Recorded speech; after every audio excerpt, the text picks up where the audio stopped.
It's just how exciting is this matchup for you guys? Obviously, a pretty big deal on the national stage.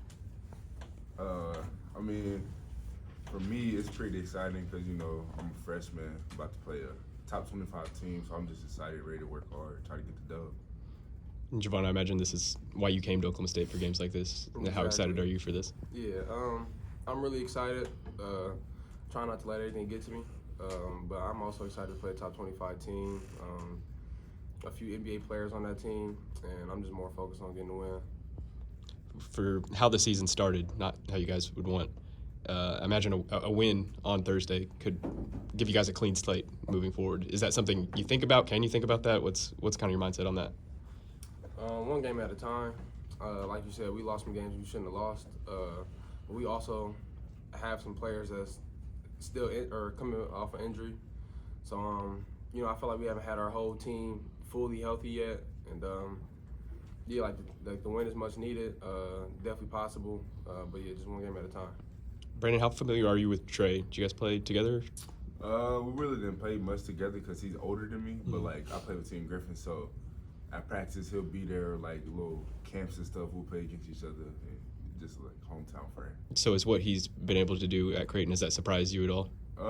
Not really. I feel like his game translated over to college, so it's not too surprising. Javon, being one of the guards on the team, why do you think Jamiron has been able to play this well coming straight off the injury like that? Probably because he was excited, honestly. It's his first time playing college basketball, and even when he was injured, he was still in practice on the other end, getting his shots up, getting comfortable. So I feel like when he just came in, he was ready.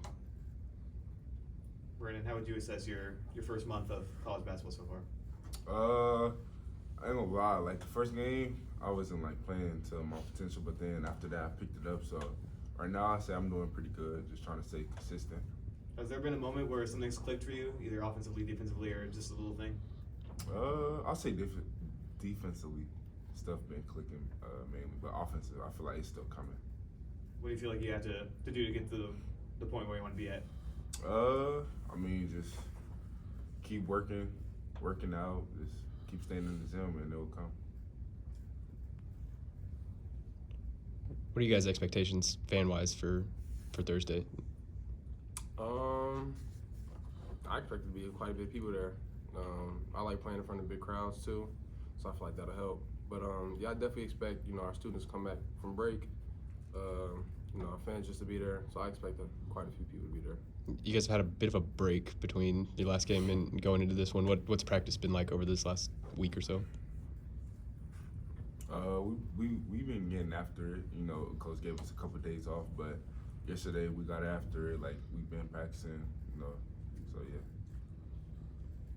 Brandon, at the beginning of the season, Mike talked about Mike Marsh is going to start first, and you younger guys were younger big men were going to kind of learn behind him. Now you've been starting. Besides just starting the game, what's been the biggest difference coming off the bench versus starting these last few games?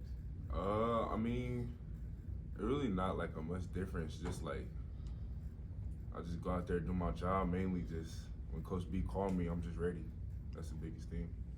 Brandon, what have you learned from playing with Mike, just about your position over the past month? I learned a lot since the summer when we first met. He's just telling me I need to get in the weight room, get stronger. We working out together. He teaches me different moves. Just being a good mentor to me. I think kind of the same question for you, but John Mike, what have you learned being around John Mike?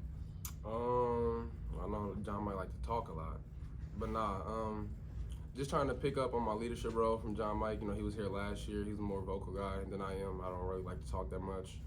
So just learn how to be more vocal. And I would say just coming off a leadership role. In what ways does he talk a lot? You got any examples or any stories? I don't got no stories for it. He just sounds so country, and he just like to talk. So, and then me on the opposite hand, I don't sound country, nor do I like to talk. So yeah. How your vision has been talked about quite a bit lately. How does that develop? Is that something have you always seen the court differently than most people? How have you developed that over your time? I kind of want to say it was a God-given ability. I've been playing point guard my whole life. I kind of see plays before it actually happens. And then on the other hand, I also do watch a lot of film, so I kind of just see what the defense does, and I just try to pick up off of it and make an adjustment. Brandon, I think you had 6 blocks the other night. What goes into blocking shots? Is it instincts? Is it your length? Obviously helps, but what kind of goes into that? Yeah, really just instincts, like just timing this on, get that foul, and don't let the guards get into my body so I can go up there and block it. That's all, really.